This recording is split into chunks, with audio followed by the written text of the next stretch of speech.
Good morning, Rotarians and guests. Boy, we have volume today. Welcome to Hudson Rotary. I'm Ron Strobel, the Sergeant at Arms. Our invocation this morning is by Catherine Sines.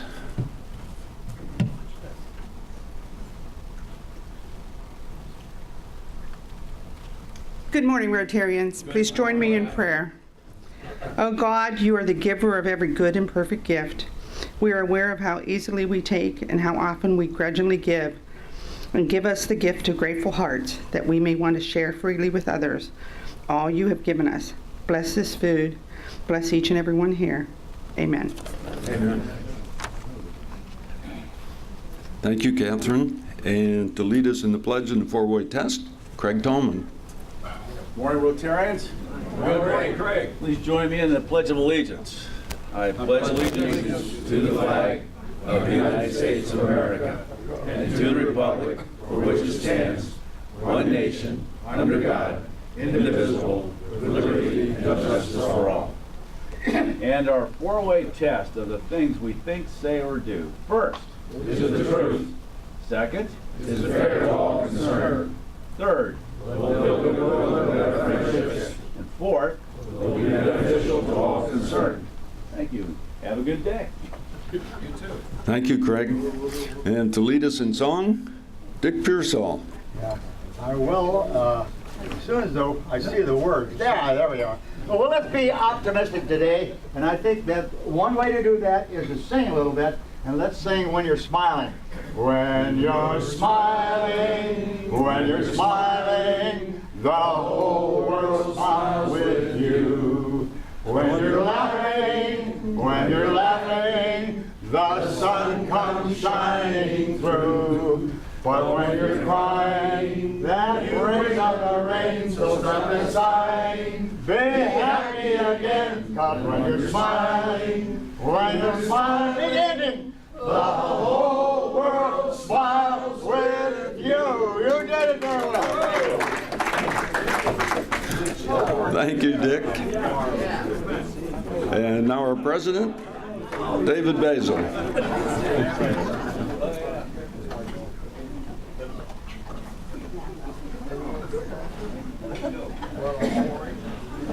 Thank you, Ron. Whoa. Good morning, fellow Rotarians. Good morning. It's a beautiful Wednesday morning. Enjoying sunshine and clear skies. So I hope everybody has a great day planned. A few announcements and updates. First, I'd like to share with you a letter of appreciation from the Akron Public Schools for Bob's Bikes. It's a letter to Brad Nelson, who heads up Bob's Bikes for us. Dear Mr. Nelson, on behalf of our Findlay family and the Akron Board of Education, I would like to thank you for your generous donation. Your donation of the bikes were used by our Findlay Community Learning Center of distribution to families in need. Support like yours enhances the education of our students, and we thank you for your support. All of the bikes were received by various families. They wanted me to personally thank your organization and you. We truly appreciate what you do for us. Thank you so much. ! And there are some photographs. I will send the photographs around so everybody can look at them, and we'll get this posted on the website as well. Next, just a reminder that there will be a foundation board meeting following the club meeting in the Greenwood Dining Room. And Gail Royster, I believe you have an update, a couple of minutes that you wanted for the annual dinner next week.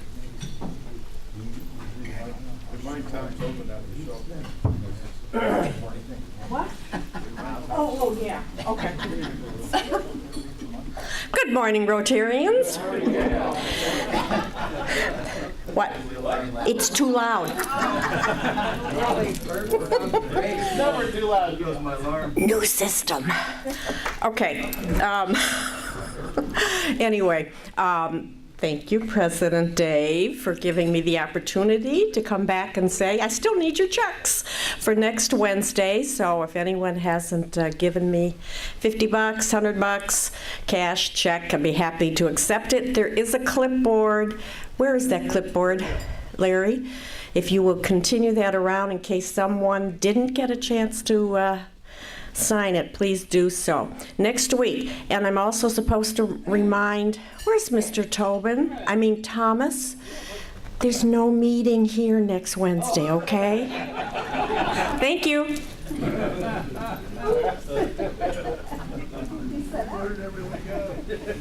Thank you, Gail. I wasn't going to call Tom out, but I was going to give a general reminder at the end of the meeting. But Tom,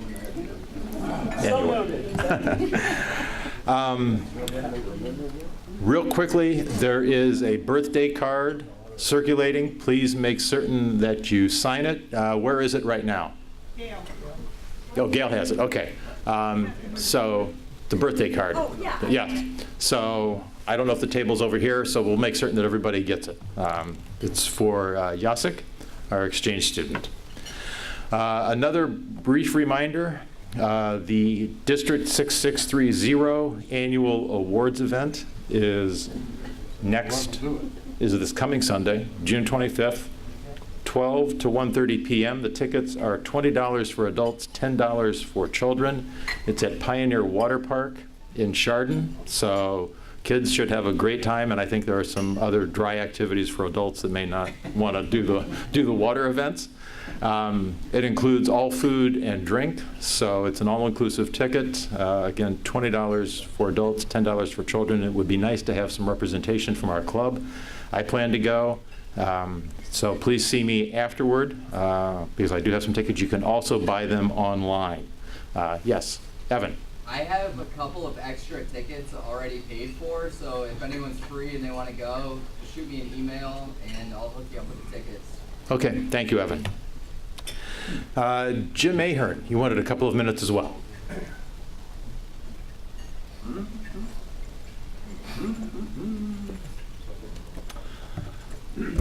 Good morning, Rotarians. Good morning, Jim. Wow. Here, you can turn it down. It should say Mike. Hang on. I don't see any turned up there. Oh, here you go. Wow. There we go. Testing. All right. Okay, what a great club.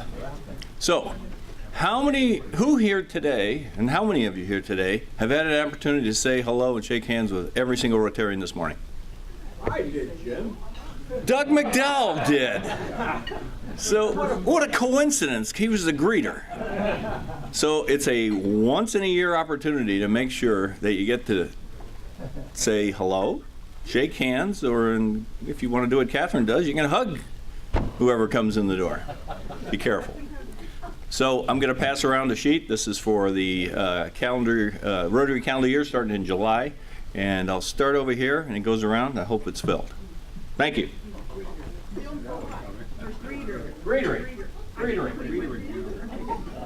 Thank you, Jim.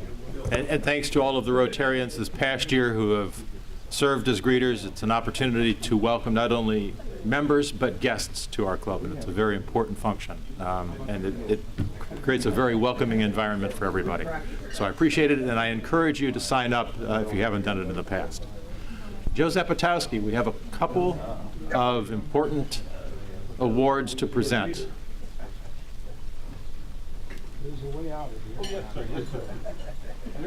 Thank you, thank you, thank you.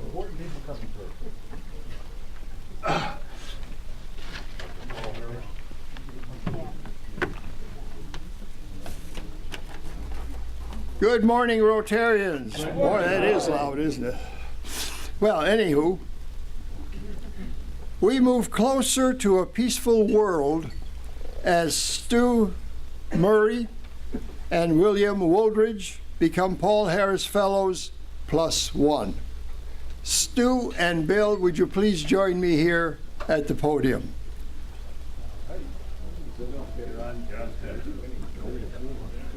No, Bill. Oh, there he is.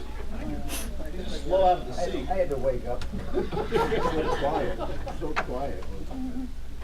Stu and Bill, your contribution to the Rotary Foundation of Rotary International is allaying suffering, improving living conditions, and providing educational opportunities for young people in many places around the world. This is truly a selfless action on your part. Therefore, Stu and Bill, it gives me great pleasure to call upon our president, Dave Basel, to present you with your Paul Harris Fellow +1 pin. If we can get them apart. There we go. Now we gotta wear it. Now you got to wear it, yes. Yeah, put it on the other one, huh?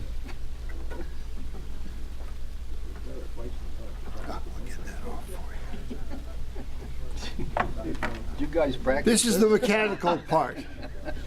Hey, don't make. Uh-oh. Fumble finger. At least you got eyesight. This is his last time anyway. I heard that. Oh, my God. Thank you. Congratulations. You gonna drop me on the ground, too? No, you're up high. You got a collar. Okay. Not gonna stick with that thing. I hope not. Congratulations, David. Stu and Bill, you have been named Paul Harris Fellows +1 in appreciation of tangible and significant assistance given for the furtherance of better understanding and friendly relations between peoples of the world. We urge you to wear your Paul Harris +1 pin to all Rotary events as a symbol of your appreciation for the support of the programs of the Rotary Foundation. Please accept congratulations and sincere appreciation for your commitment to our common goals of world understanding and peace. Paul Harris Fellows, please stand and welcome our newest Paul Harris Fellows +1.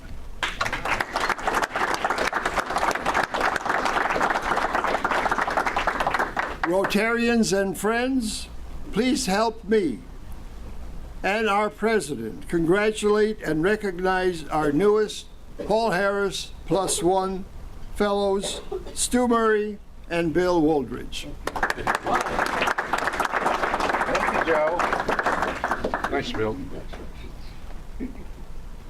Here are your, such as they are. Here you go. Joe. There you go. Thank you. All set. Thank you, Joe. Congratulations and thanks to you gentlemen, Bill and Stu, and to all of the Paul Harris Fellows. Just a reminder that being a participant in every Rotarian every year is a great way to make progress toward becoming a Paul Harris Fellow, and I encourage the members of the club to do that if you're not already participating. With that, are there any other announcements from the floor? Joe, if you would introduce today's speaker.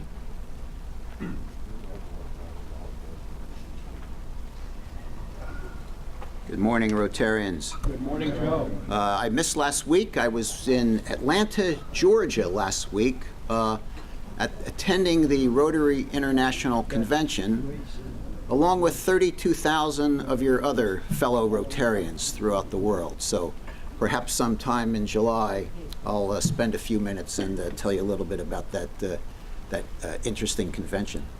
Our speaker today, we continue and we conclude on health and wellness. The Reverend Amy Gopp is the Vice President of External Relations for IMA World Health. She is an ordained minister of the Christian Church, Disciples of Christ, with over 2 decades of experience in faith-based refugee relief and development.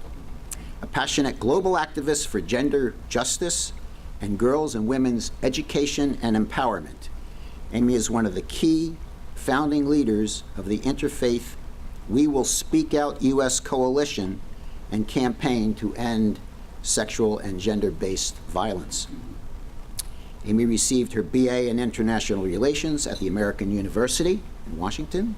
For many years, she lived in the war-ridden former Yugoslavia and Mennonite with the Mennonite Central Committee, serving as a peace activist. Amy completed an MA in conflict resolution at Antioch University and a Master's in Divinity, is that right? Master's in Divinity, from Union Theological Seminary in New York City. Please extend a warm Rotary welcome to Amy Gopp.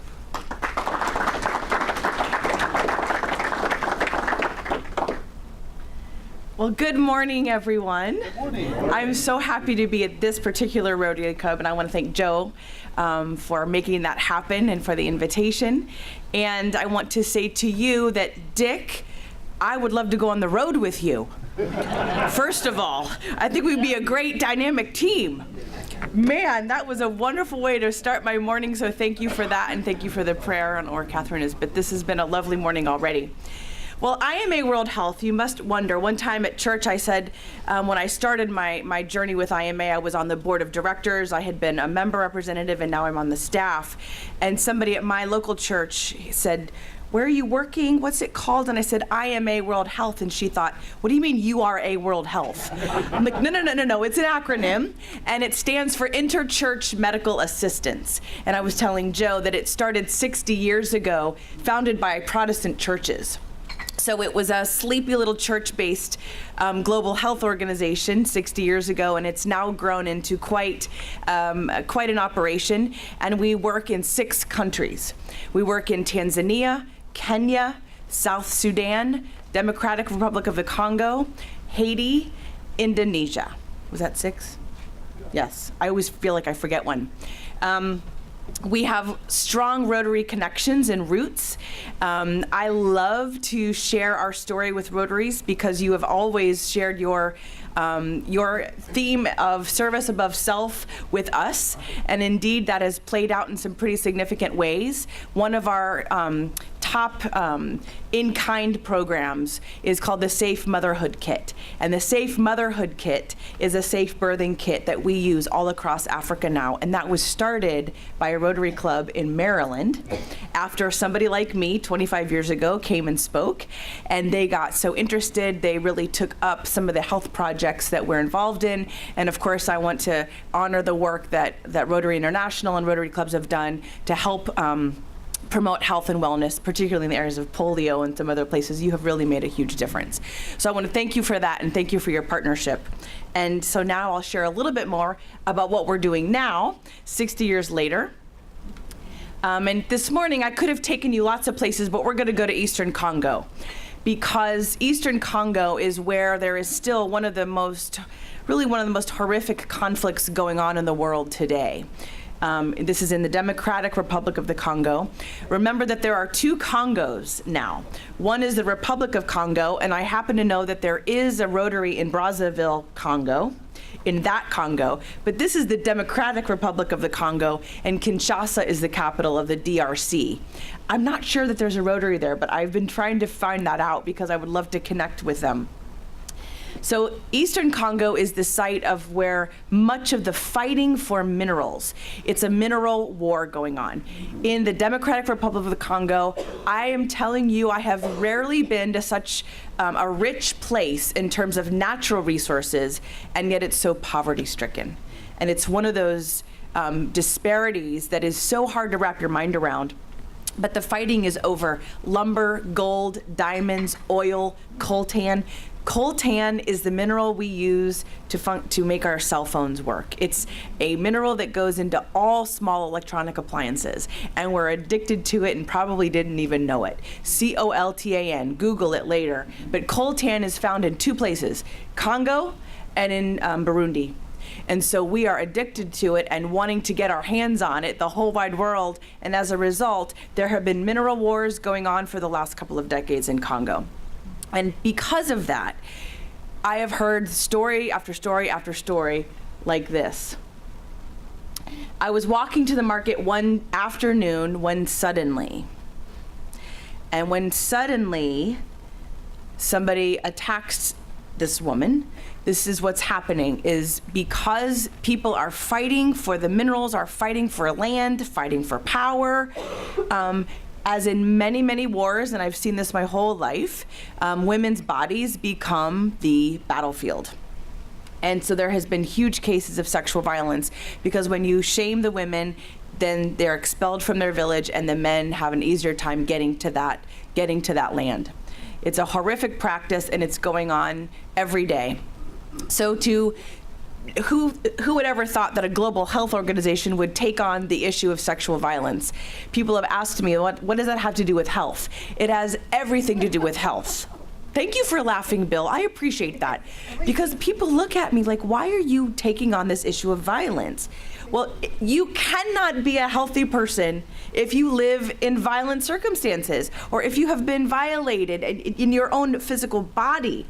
And so we started the Ushindi program. Ushindi in Swahili means to overcome, to help these women overcome this horrific tragedy and trauma. We work with Panzi Hospital. Some of you may know or have heard of Dr. Dennis Mukwege, who was honored by the United Nations. He was one of the top, in Time magazine, he was one of the top people of the year. I think every single year he's one of the top people. One of these days I hope he's on the cover as Person of the Year. Because this man, Dr. Dennis Mukwege, does 2,500 reconstructive surgeries a year.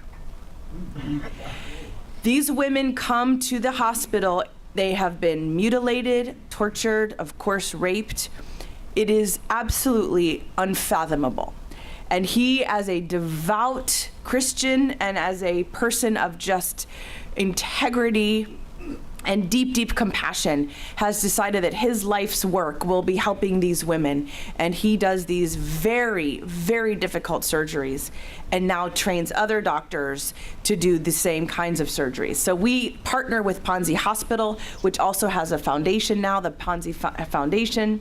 This is the back of the hospital. And when you get to the hospital and you're led down this little path, you come to the back here, and this is kind of the waiting area, these huts. This is the waiting area, and I couldn't believe it when I walked back there and I saw all these kids playing and all these women. There were 300 women waiting for surgeries. And on this particular trip, I was one of 6 people. I was the only woman. I was the only ordained person, and I was the only French speaker. So the entire time, the guys kept pushing me up front. Speak French, say a prayer, do something. Because they didn't know what do you say to a group of 300 women who have been so violated and who are just waiting, sometimes weeks, if not months on end, for surgery and for care. So when I walked in, and they're beautiful. We had such an incredible time. But I thought to myself too, what do I say to these women? What do you say to comfort? And not having words, I just started to sing. This is why I wish, Dick, you had been with me, as they needed that beautiful, optimistic song. And I just started to sing Amazing Grace because I couldn't have the words I didn't know what else to say after you experience such trauma. And guess what happened? They sang back to me. And there we were for 2 hours, call and response, just singing. And the guys are getting really antsy behind me, like, okay, let's go. When we told you to do something, we didn't mean sing for 2 hours. But it was the most beautiful moment, and it kind of got them outside of themselves and outside of their trauma for a little bit to think about something else. And it was awesome to hear Amazing Grace in Swahili, French, Lingala, English. It was this beautiful cacophony of sound. And the entire time, their kids were with them, because what happens in most cultures in the world, certainly in this part of Africa, when you are raped, you are shunned from your community and oftentimes expelled from your own home. And you are shamed for that, even though, of course, it's not your fault, but you are shamed for that. So oftentimes, women will come to the hospital or seeking help, and their children will be with them too. So we have ended up having to build playgrounds at these hospitals to help the children also have something to do. And my question is always, when I look at them, there's these precious, innocent eyes. Will they know a future free from this kind of sexual and gender-based violence? And if we have anything to do with it, yes. So this is me with my colleagues who work for IMA World Health in Goma, Congo, and they are incredible women who are heading up safe houses. We have created safe houses across the country so that when women are in need of care and comfort and assistance, if they can't get to the hospital because it's a long way and oftentimes people don't have the resources to get there, but we have these safe houses and our social workers are in the safe houses so they can receive the women, kind of like a domestic violence shelter here. And at least they have some immediate care before we can get them to the hospital. So Panzi Hospital is one partner. The other one is Heal Africa, a non-governmental organization also in Goma. Goma is the largest city in eastern Congo, and they're our other major partner in this Ushindi project. And this is Dr. Liu down here, who is our doctor that is heading up the Ushindi project at Heal Africa Hospital. And he is also now doing some reconstructive surgeries and repairing of fistula for these women. What I love about the Heal Africa program is that we are working on a 4-pillar project. Ushindi has 4 pillars. And I talked about the kids. This is how I saw them when I first went. They were just playing outside in cement blocks, and I thought, this is not going to work. We have to bring toys. We have to bring something, educational materials. We have to build playgrounds. So it is much different now than this picture when I was last there. But all around the hospital, there are posters. You do see some information that says, say no to sexual violence. But it is so prevalent. It's just awful. So at the Heal Africa Hospital, and as well as Panzi Hospital, our Ushindi project, as I said, has 4 pillars. We treat medically, then we want to help offer psychosocial care and trauma counseling, then we offer legal assistance, and this is the coolest thing. Do we have any lawyers in the house this morning? Great. For the first time ever, we have partnered with the American Bar Association to help train Congolese lawyers so that they can bring some of these perpetrators to justice, because this has not been deemed a criminal act. And even though it's considered a war crime in some ways, I mean, it is a war crime because it is about the war over minerals and resources. The sexual violence that has happened has never been tried as a crime until now. And so that's because of the ABA and our partnership with them, which is brand new. And people think, my gosh, how does a humanitarian organization partner with the ABA? But we do, and I think it's really creative and innovative, and I'm really proud of that feature of this particular program. That's the 3rd pillar. The 4th pillar is economic livelihood. You cannot help a woman, anybody really, but certainly a woman who may not have the access to the training and resources to make her own money, to care for herself and her family, unless she's been trained and offered some economic livelihood options. So we do all of that. We do tailoring, we do farming. Many of them end up farming, which is a wonderful skill. But this particular workshop at the hospital, in the back of the hospital, is helping train them as tailors, so that they have something to do to make money, because as I said, many times they cannot return to their villages and they can't return to their homes. So they're able then to make an income for themselves. These are just some of the women, again, that were waiting for surgeries, and that I got to hear their story about where they came from, how far they had come, how long they had been waiting for surgery, what it was like to have gone through this, and to now come together and have the support of other sisters, other women there to help them get through this trauma. So that was Goma, and then we traveled to Mwenga, which was a place even more remote, and that's how the road was the entire, 6-hour trip. 6-hour trip. You talk about bumpy. So I was holding on the whole time, but we got to Mwenga because this is the site of one of our safe houses. And along the way, these kids kept asking for water bottles. They just wanted our plastic water bottles because there's salt in this area. And when they have something to collect the salt, they were so excited to get it and bring it back to their families. They often didn't have containers to even get salt. So they were asking us for plastic water bottles. This is Mwenga. This is downtown. So you see the poverty-stricken place that it is, but it is the site of one of our safe houses, so that in that area, women would have some place to go. And we have had promotional campaigns just by community volunteers, letting people know that the safe house is there so that people know where to go if they need to. And here it is with the staff there. And some of these staff, I'll show you, this is our counselor.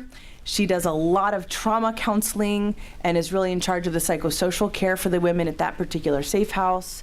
This is our lawyer, so we have some women lawyers being trained, which is awesome. And we did find here some Ushindi materials that are being used throughout Congo. And these legal guidelines we found in the prison at Mwenga. So again, the justice system, in a society like that, the justice system is so dysfunctional that has really been a contribution of this project. Again, who would say that's about health? But you have to look at health holistically. So this was inside this prison.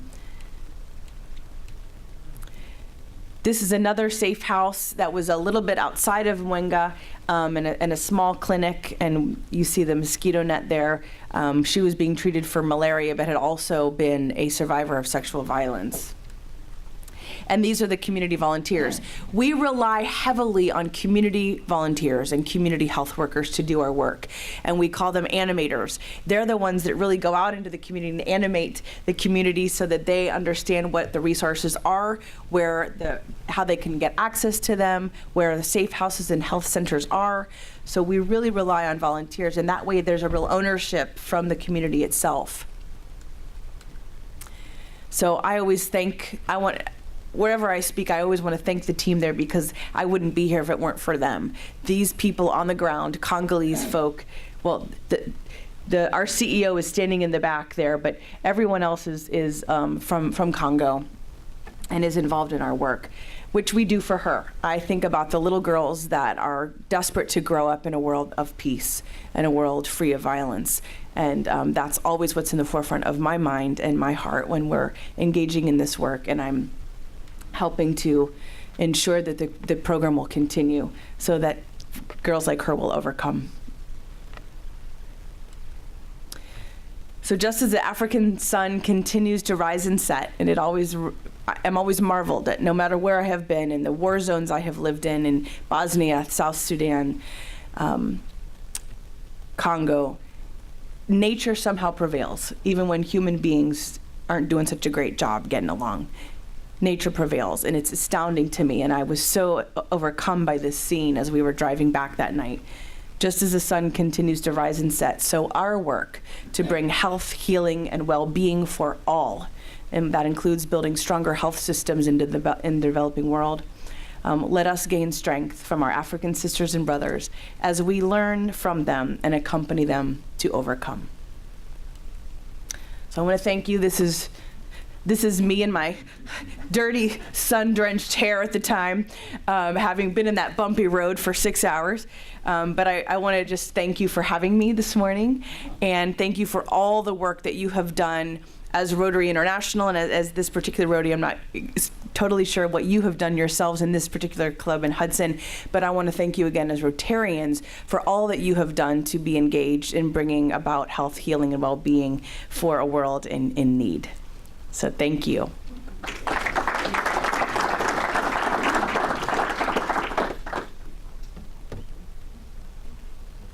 I'll start off. So your hospitals and safe houses, are they protected, or have they come under attack? They are protected, and we do have guards and security at all of them. That it's just of utmost importance, absolutely. They have never been attacked. And I don't believe that they will be because of the security measures that we have in place. That's part of why they're safe. Yeah. I just want to thank you for coming and telling us your story. You are an amazing person, and you've been put on this earth for one reason, and you're doing it. And God love you, and thank you for doing it. Thank you. There's another individual in this that's connected with Rotary that's very, very much like you. And I hear you speaking, your enthusiasm, and you're caring for people. And that's Lonnie. You have a twin. Have you Really? met Lonnie? No. Is Lonnie here? She's a teacher in the school system. Teacher at the school. Oh, great. So often you hear about organizations like yours, and then the people who support you in the nation find themselves targets for attack. Has that been your experience? I mean, are these people who are supporting and helping you finding themselves in harm's way? Thank you for the question, David. At this point, no. And that is because, and I was sharing with Joe, a lot of our work now we have a variety of donors and funders and supporters. In some cases, the U.S. government, through USAID, the Agency for International Development, is our funder. And when the U.S. government funds something, there are strict regulations and rules. And that plays in our favor because they have demanded certain security measures. This also goes back to James, your question. They demand certain security regulations and measures. So when I travel, now when I'm in the remote areas like this, there are no Marriott hotels. I mean, you stay, but when you're in other places where those things are available, we really have to stay in places where they're U.S. government approved and there are safety and security measures in place. So we have not yet been the targets of any violence. I will say that the closest we have come was in South Sudan, and that has been an ongoing conflict, as you know, just for decades and decades and decades. They finally gained their independence, and as a result, they're still struggling to become, they're infantile. But they had some conflict over, there's just a raging conflict happening in South Sudan right now, and our staff was part of that. Just because when you're in that environment, things can happen. So that was the one and only time that I know of that we had to evacuate our staff, and they were in Uganda for a while, but they've since returned. That's the only time that I can think of, yeah. Evan? Yep, thank you, Abby. My question has to do with the funding that you received from Rotary. If you could shed some light on how much that is and if it comes directly from Rotary International or how that works. Yeah, so we have worked with various clubs, and I know that various clubs take on certain issues sometimes, or things that are particularly of importance to you. Right now, so it's never been through Rotary International. It's been through various clubs who have taken an interest. There is in Maryland, and again, because we're in the DC area, a lot of the Rotaries around our headquarters office are particularly involved with us. And there are particular interest for 3 Rotaries in the Maryland area around our work in onchocerciasis, which is a neglected tropical disease. It's river blindness is what it's referred to. And they have provided ongoing funding for our river blindness program, for example. And I was saying to Joe, it's almost now been eliminated in that area of Tanzania where our Rotarians have supported us, which is awesome. So clubs have taken on various parts of the work. I've just told you about one piece, but we do all the, malaria, childhood cancer, cervical cancer for women, neglected tropical diseases, lymphatic filariasis is a form of worms in Haiti. We're working with Tom's Shoes there to get, Rotary's been involved in that. So each club kind of, chooses what they're interested in. I will say right now, because we do get U.S. funding, we get some World Bank funding, but not for everything, and that's very restricted funding for a particular project. Our childhood cancer and our cervical cancer programs in Tanzania are funded by individuals, by some clubs, by some churches. So we have a diversity of funding. Let me put it that way. But it hasn't been Rotary International. Other than when Rotary clubs come together and then you apply for the matching grant from Rotary International, I think that has happened as well for the river blindness program. And some water sanitation programs too in Haiti. Amy, my question is about the shaming of a woman that's been violated and removing her from the village. Yeah. Do you think that will ever change over time? And is there anything that's being done to educate or that custom? Yeah, and if I don't have my watch in front of me, and I know our time is limited, but I had 4 videos that we have done as part of our behavior change communication process. And a lot of global health work, a lot of public health is behavior change communication. It's helping shift the culture and the social norms that lead to such harmful practices, which is why public health has to be integrated with education. So do I think it's going to change? I do. I think it will take another generation or 2. And I think it will mean a lot more intentional education around what are gender norms, what does it mean to be a woman, what does it mean to be a man? And I'm learning that really we need to be working with the boys and men even more so than the girls and women, because boys are socialized a certain way. And certainly in that culture, it's an incredibly patriarchal society. And so it's okay to shame a woman because she's just a woman. So it's that kind of long process of accompanying boys and men in their own education and promoting positive, healthy masculinities. So we have 4 videos that we produced with Congolese actors for the Congolese audience, so that they themselves are talking about what it means to be a real man and what it is to accompany girls to get education and to support education. So we've done a lot of media campaigns for the precise thing you're looking for, and that's the behavior change communication. I'd like to go back to funding for just a moment. I understand your major funder is USAID. One of them. Our actual biggest funder right now is the British Development Agency, believe it or not. Wow. Which we're glad for, because we just went through a huge budget cut. As you know, the cuts have been made, and global health got severely cut, so we're grateful that we actually have British development assistance as well.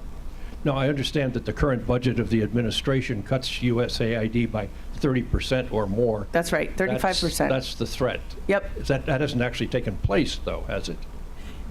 There have already been some programs that have been cut as a result, so it's starting to take place. It's going to be devastating. Yes. Hi there, Amy. Hi. Coincidentally, I'm actually reading a book called The Poisonwood Bible. Oh, great book. Yes. Barbara Kingsolver. Isn't that exactly? It's exactly it. So is it true that most of the girls, it's a thing to have babies like when they're 10, 11, 12? Is that somewhat, you know, I don't know if it's a thing. I don't think it's considered abnormal. They're normal then? It's not abnormal. I think there is a push for girls to be educated more and more. As I was just saying, there's more of an understanding that the more education, the more people are empowered. And that is happening slowly but surely. But it would not be abnormal, because the practice of child marriage still is very prevalent. The dowry system, and if you're in a family in poverty, I have seen it, where it is easier to sell a girl child for marriage in exchange for 20 goats and a cow, if that means survival for your family. And it's the girls who really suffer in that exchange. So yeah. Yes. Quick question for you. I'm just curious what two things: what the fresh water supply is and issues down there. And when you went down there, what time of the year was it? It was August. August. And how hot does it get during that time of year? Very hot. You think that humidity when it's hot in northeastern Ohio, hot. We do a lot of, like I said, water and sanitation and hygiene projects. We do a lot of wash projects around the world. Our heaviest wash is in Haiti right now. Because of the earthquake and all of the cyclone. I mean, Haiti has a disaster every year, as we know. So we're always doing wash work in Haiti, across the school, in all the public schools. And we're now dealing with the cholera epidemic that always is a result of after a disaster in Haiti, it seems to be. We're always sending water tablets to deal with cholera there. So we do a lot with water in Indonesia as well. In this particular Ushindi project, water is not a part of it. Because it's more, as I said, it's those 4 components that we're really looking at. But we do a lot of water work in other areas. I'm curious about the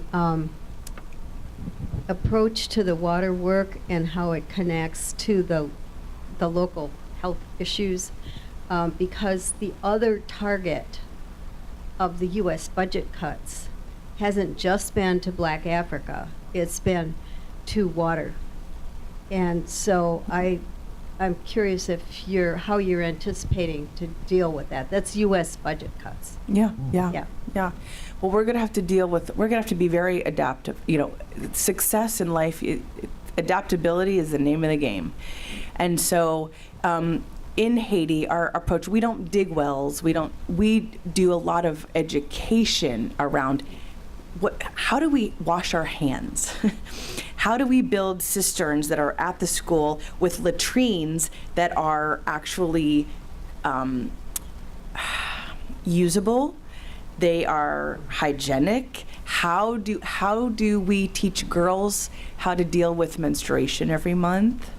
How do we, all of that, that's education.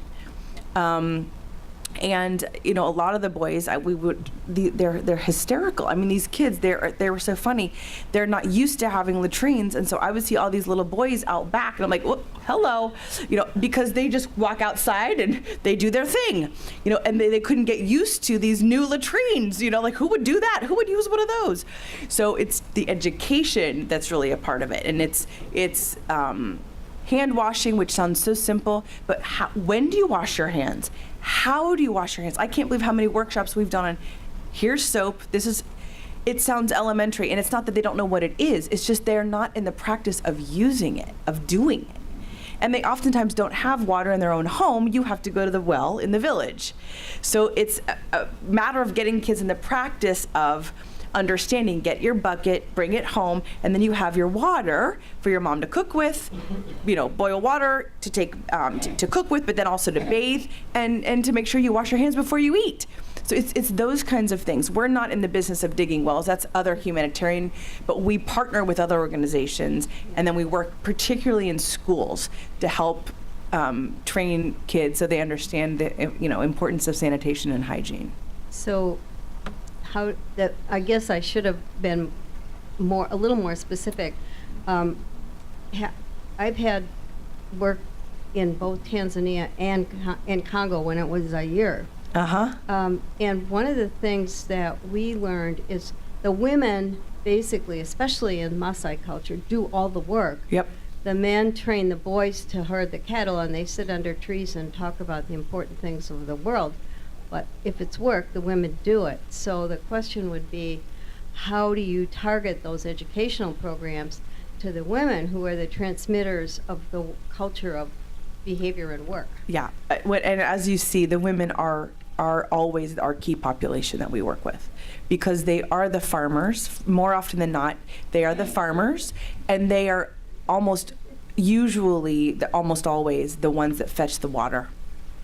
Always. I mean, it's phenomenal when you see them walking with this huge thing on their head. I don't know how they balance it. One of these days I'm going to ask them to teach me how to do it. But they're the ones fetching the water. So they're always our key target population, always. And USAID has really loved that. They now understand the importance of that kind of empowerment of women. I'm curious, is there, probably a naive question, but is there anything that is being done or can be done to help the women protect themselves from great question attacks? It's a great question, and I don't have a good answer for it. I think it is so prevalent, and sexual violence is it's so heinous, and it's often done by paramilitary groups. So it's not just one man attacking one. It's usually a paramilitary gang. And they are everywhere. They're not necessarily part of the government or even the rebels of the government. They are just these very splintered paramilitary groups that really gang rape, to be honest. And so it is hard to know how to help someone fend against that kind of thing. Like I said, it's every time I hear a story, it's always like, well, I was just walking to the market and then suddenly. It's not as easy as carrying a can of mace or anything.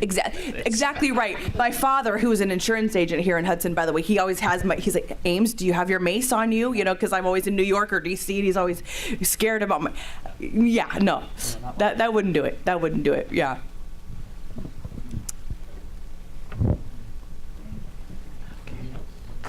Thank you.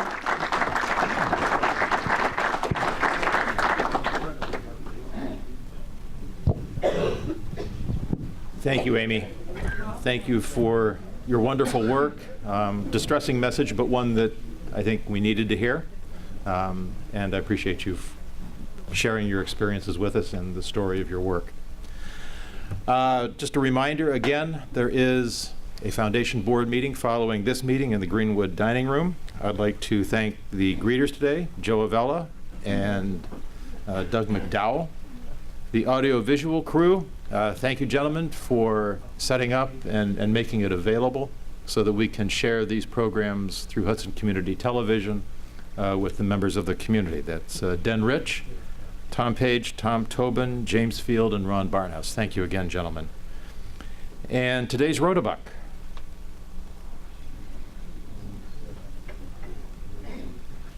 The payout is $13 and the jackpot is $246. Amy, if you would do the honor.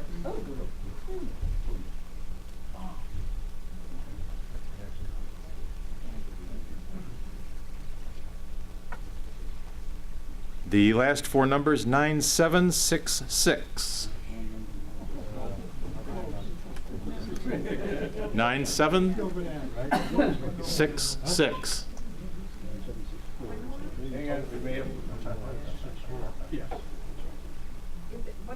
9766. You got it. Hey. Am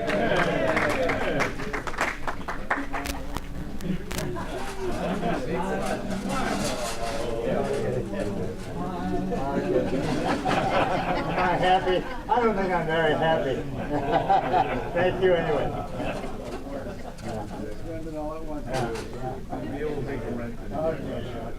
Congratulations, Dick. Next week, again, no meeting, morning meeting next week. Next week, we will have our annual dinner and awards evening. It will be at the Hilton Garden Inn again. See Gail Royster to sign up. I hope to see as many of you there that evening as can possibly make it. This will be the last Wednesday that I will be standing here as the president of the club. I can't believe it has been a year. It has been a phenomenal year.